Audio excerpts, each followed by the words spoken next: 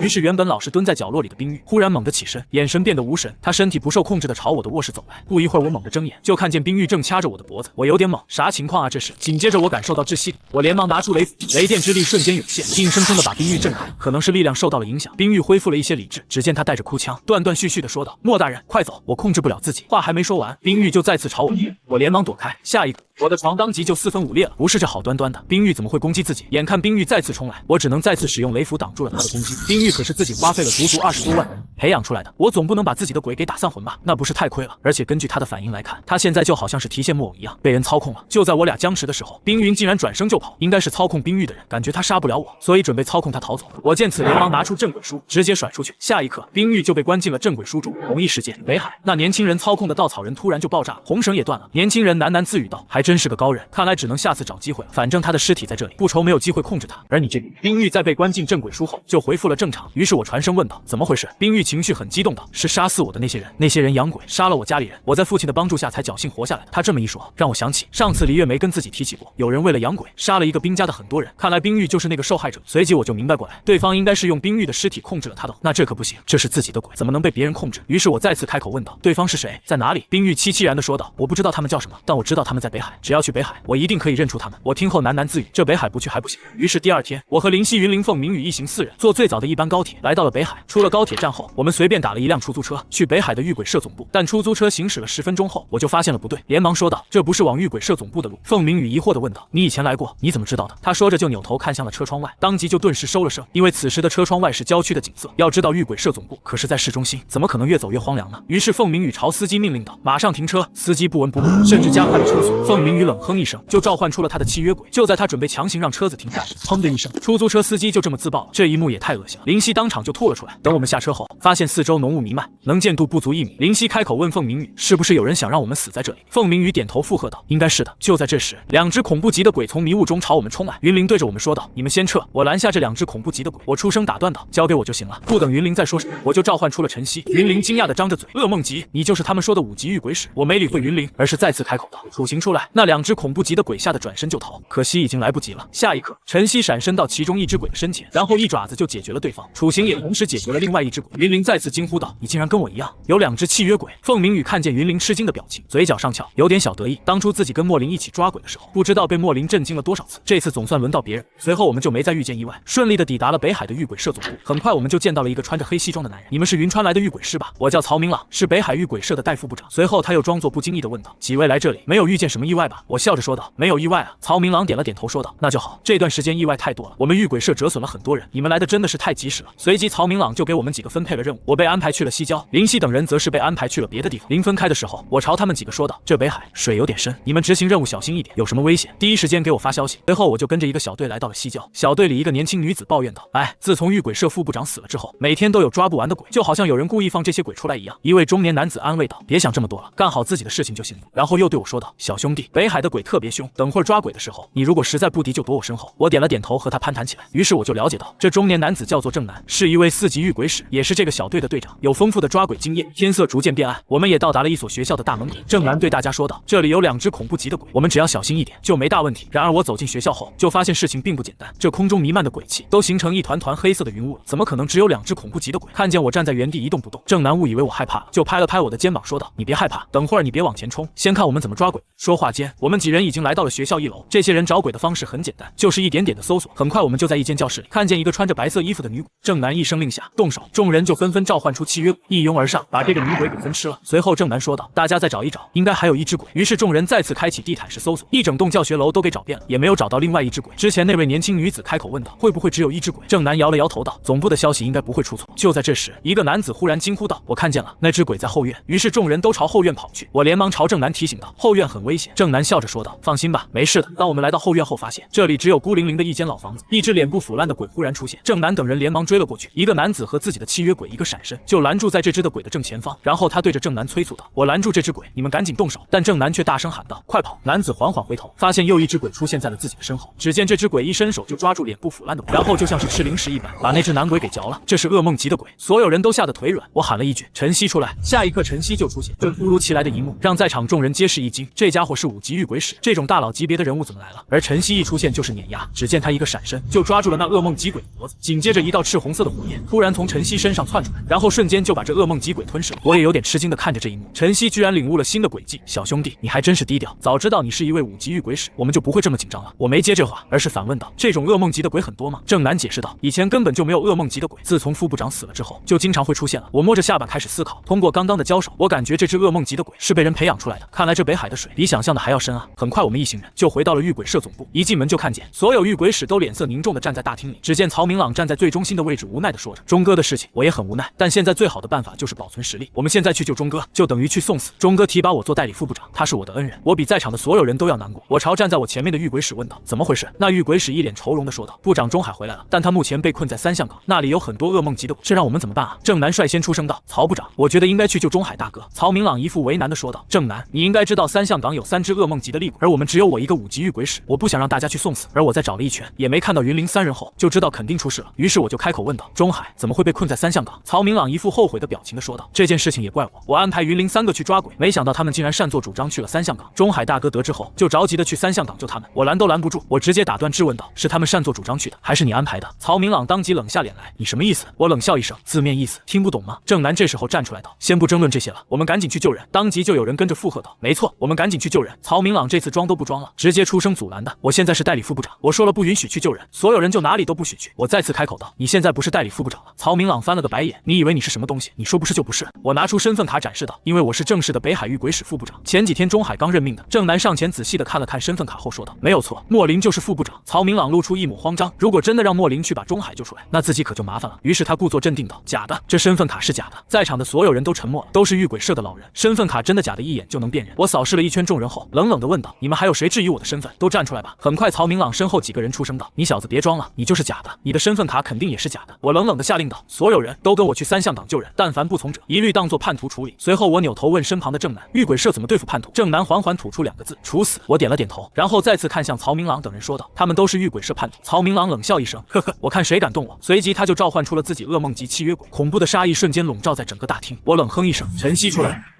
曹明朗平静的脸上露出一抹凝重，这小子怎么也是5级御鬼师，事情有点棘手啊。我再次开口道：处刑出来。又一只噩梦级的鬼出现，下一刻晨曦就对着曹明朗的契约鬼猛扑过去，一道赤红色的火焰就覆盖住那只契约鬼的全身。处刑脸上露出诧异，这晨曦竟然领悟了第2种诡计，随即他就有点不服气，同样使出自己的诡计魂链，直接洞穿了契约鬼的胸口。紧接着晨曦将契约鬼撕成了2半，最后处刑和晨曦就将这只鬼给分吃了。曹明朗吓得脸色煞白，我没搭理他，而是对着其他人说道：把他压下去，等钟海回来再处置，其余人跟我去救人。而另一边的三象港，林夕看着眼前数不清的鬼，喃喃道：怎么会有这么多的鬼？凤鸣宇猜测道：我们可能被算计了。林夕一边拿出手机，一边生气地说道：真的太阴险了，我这就给莫林打电话。哎，怎么没信号？凤鸣宇见此无奈地说道：看来真的是陷阱，我们先想办法活下来吧。说着就冲了上去，而云林和钟海也正在全力抵挡前方冲过来的。他俩之前已经联手杀了一只噩梦级的鬼。林夕心中暗叹，多亏了钟海是一位5级御鬼使，不然这次真的要死定了。随即他也冲了上去，足足过去了2个多小时，眼前的这些低级鬼被尽数灭杀了。林夕等人也都露出了疲劳的神色。就在他们准备离开这里时，一只噩梦级的鬼忽然出现，他眼睛赤红，眼眸深处露出让人心悸的杀意。钟海率先站出来说道：我来拦着这只鬼，你们想办法逃走。林夕等人知道现在不是墨迹的时候，然而他们刚走几步就停了下来。凤鸣宇面如死灰的说道：算了，不用走了，我们谁都逃不掉。只见正前方又一只噩梦级的鬼出现，林夕咬着牙：别放弃，莫林一定回来救我们的。随即就冲了上去。云林和凤鸣宇2人对视一眼，也跟着冲了上去。钟海的契约鬼跟另外一只噩梦级的鬼缠斗在一起，一时间难分胜负。而林夕3人联手，还是被噩梦级的鬼压着打，根本就占不到一丁点的好处。林夕挥动一柄长剑，对着噩梦级的鬼刺去，下一瞬间长剑就斩断了噩梦级鬼的手臂。然而还不等林夕来得及高兴，那只鬼的手臂再次长出来，紧接着那噩梦级的鬼就朝林夕猛地冲来，然后一爪子就掏向林夕的腹。林夕一个闪身躲过了致死攻击，但腹部还是被划出一道很深的伤口。就在林夕绝望的时候，一道雷电突然落下，砰的一声，那只噩梦级的鬼就被劈得4分5裂。郑南站在旁边吃惊不已，好家伙，这副部长竟然还会用雷斧！但下一秒我就懊悔地拍了拍脑门，我特么怎么忘记要抓鬼了？一只噩梦级的鬼一天能产出800冥币，1个月就是24000冥币，真特么亏大了。与此同时，钟海等人已经压制住另外一只噩梦级的鬼，眼看他们要痛下杀手时，我连忙上前阻拦道：等一下，这只噩梦级的鬼交给我处置。钟海以为我打算契约这只鬼，连忙提醒道：这些鬼是有人培养出来的，根本就降服不了。我笑着说道：交给我就行了。说着我就走上前，一只手放在了这只噩梦级鬼的头顶，随即这只鬼就被收进了镇鬼书中。姓名：钟阳书，境界：噩梦级，技能：无，冥币产出800元每天。我摸着下班开始盘算，自己现在拥有一只恐怖级的鬼，9只噩梦级的鬼，一只致命级的鬼，每天的收入就是15000的冥币。就在我开心心不已时，镇鬼书再次自动翻到首页，一行字自动浮现：抓鬼20只，奖励万灭镇仙符1张。我忍不住咽了咽口水，这是给的新任务，镇仙符听着就很牛逼的样子。至于抓20只鬼，那还不简单吗？北海遍地都是鬼。随即我看向林夕问道：你们为什么会来这里？提起这件事情，林夕就很生气，曹明朗那家伙让我们过来抓鬼，没想到是个陷阱，他想要害死我们，果然跟我猜测的一样。随即我就跟钟海说了刚才在御鬼社发生的事。钟海听完后勃然大怒，曹明朗这个狗东西真是巴不得我死啊！回去我就好好审问他。